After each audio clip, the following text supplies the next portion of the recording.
All right, so another fun surface to use your Tombow markers are coffee filters. Super inexpensive. Most of us have them because most of us drink coffee. And basically, all we're gonna do is color whatever image you want.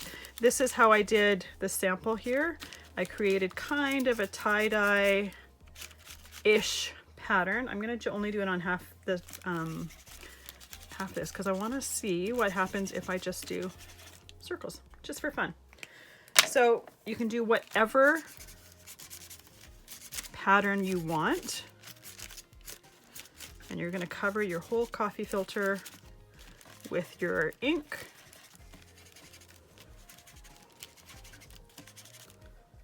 Hardest part about this one is letting it dry. All right, what color should I use next? Let's use the purple one. Or waiting for it to dry.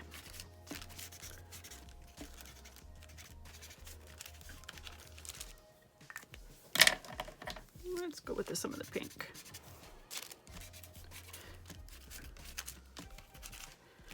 Now I've only done it on the inside. You would typically do the entire thing, because once you've got it wet and you let it dry, you're going to glue it to the front of your card, and you want to have a little bit of surface that you can choose which part you're going to put on your front of the card here. So let's move the markers out of the way. I'm going to put it on here so that I don't have to move it after I wet it.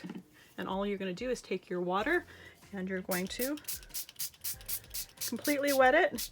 And I typically saturate it, make sure it's completely totally wet, because the more you wet it, the more the ink starts to run, which is what gives you really funky patterns to it. There we go.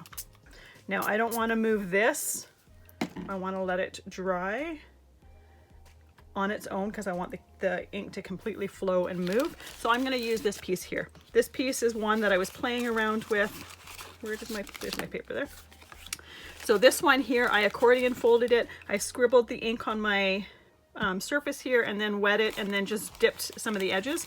So I ended up getting a fun little bit of a plaid look to it.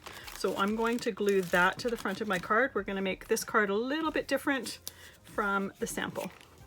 I'm using some collage medium glue, which may or may not cooperate with me here. This glue is also, you can also buy it in a tub, which for this particular purpose is better to buy it in the tub because you can use more. What I'm going to do is I'm going to spread it with my finger, and then I'm going to glue the paper to the cardstock there.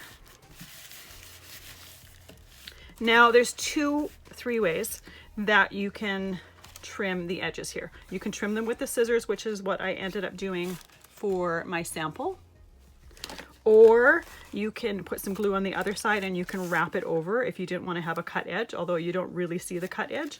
The other option is to take your water brush, where did I put it, and to very lightly put a line of water and rip it. And by doing that, you end up with a little bit more of an organic torn look to it, which is kind of fun. Neither one is right or wrong. You can do this with certain papers as well, this particular technique, but you want to have papers that are thinner, which is why this coffee filter works perfectly for it. And typically when you're doing this technique with a coffee filter or rice paper or whatnot, the rip will follow wherever you wet. So that's what's nice about wetting and having that control there. This part, it didn't glue down quite enough, but that's okay. My mat might not be, yeah, my mat is too small for this particular one with the tear. So I can either make a bigger mat, make a bigger card, or I can cut it down.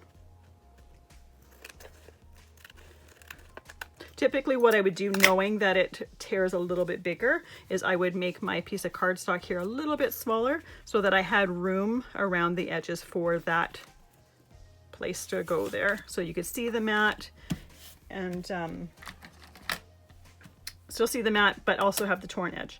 And then to stamp on top of here, I like to use my StazOn pad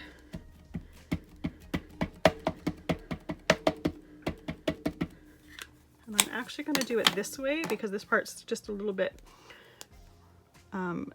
not glued down and I don't want the filter to crease. There we go. So it stamps quite easily. From there I would go and put my card together, glue it together all exactly the same way. And like I said, if I were going to do the torn edge, I would have my piece that I'm gluing it to a little bit smaller so that I can see my mat around there. But just a fun way to use coffee filters and have fun with this. Wouldn't that be cute to do as, say, an Easter card, or go and cut these out as Easter eggs or whatnot? They just look so fun. Or as a tie-dye. Just like that. I'll see you in the next video.